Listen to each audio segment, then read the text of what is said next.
وإذ بوأنا لإبراهيم مكان البيت ألا تشرك بي شيئا وطهر بيتي للطائفين والقائمين والركع السجود وأذن في الناس بالحج ياتوك رجالا وعلى كل ضامر ياتين من كل فج عميق ليشهدوا منافع لهم ويذكروا اسم الله في أيام معلومات على ما رزقهم من بهيمة الأنعام فكلوا منها وأطعموا البائس الفقير ثم ليقضوا تفثهم وليوفوا نذورهم وليطوفوا بالبيت العتيق ذلك ومن يعظم حرمات الله فهو خير له عند ربه وأحلت لكم الأنعام إلا ما يتلى عليكم فاجتنبوا الرجس من الأوثان واجتنبوا قول الزور خنفاء لله غير مشركين به ومن يشرك بالله فكأنما خر من السماء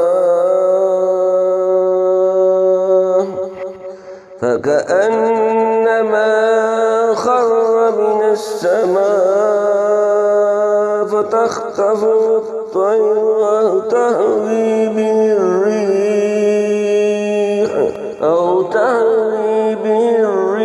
في مكان سحيق ذلك ومن يعظم شعائر الله فإنها من تقوى القلوب لكم فيها منافع إلى أجل مسمى ثم مهلها إلى البيت العتيق ولكل جعلنا منسكا ليذكر اسم الله على ما رزقهم من بهيمة الأنعام فإلهكم إله واحد فله أسلموا وبشر المخبتين الذين إذا ذكر الله وجلت قلوبهم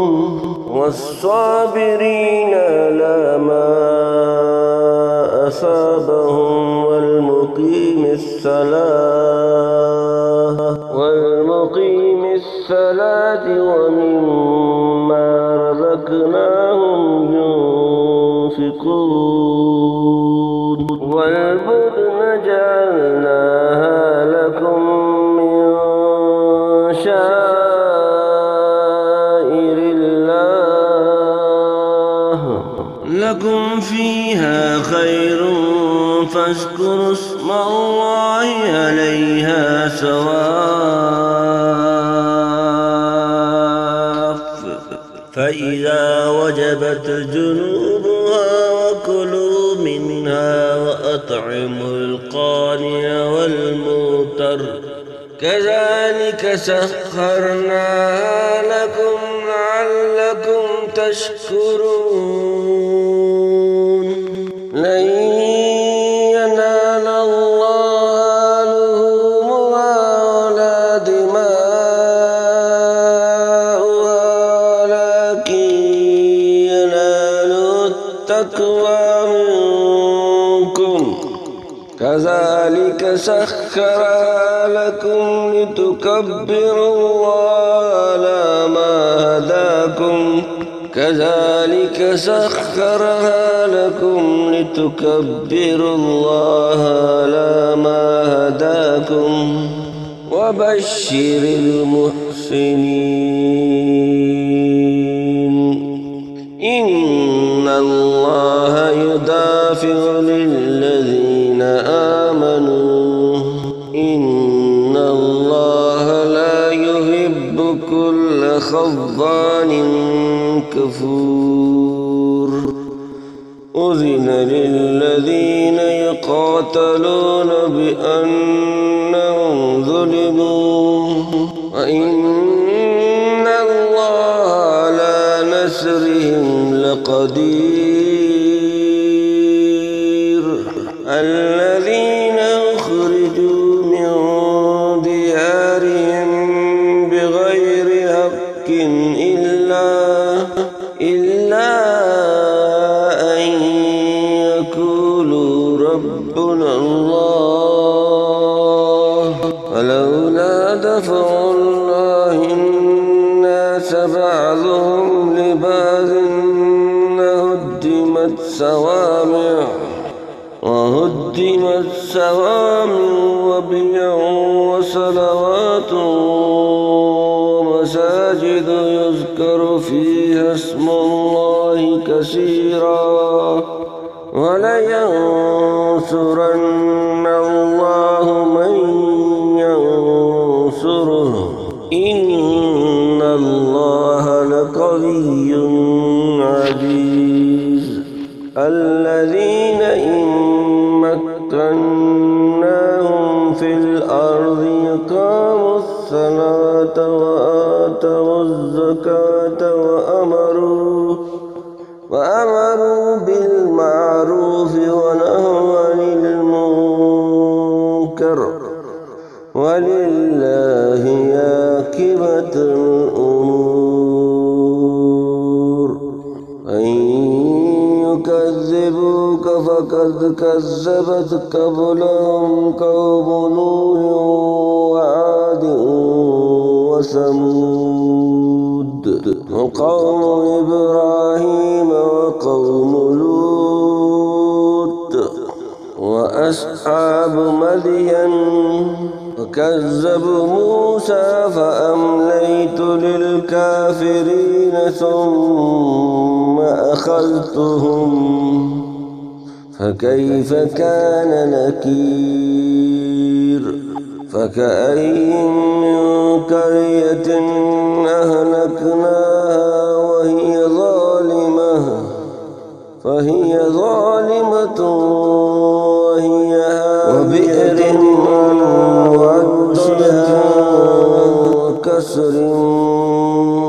مشيد أفلم يسيروا في الأرض فتكون لهم قلوب يأكلون بها أو آذان يسمعون بها فإنها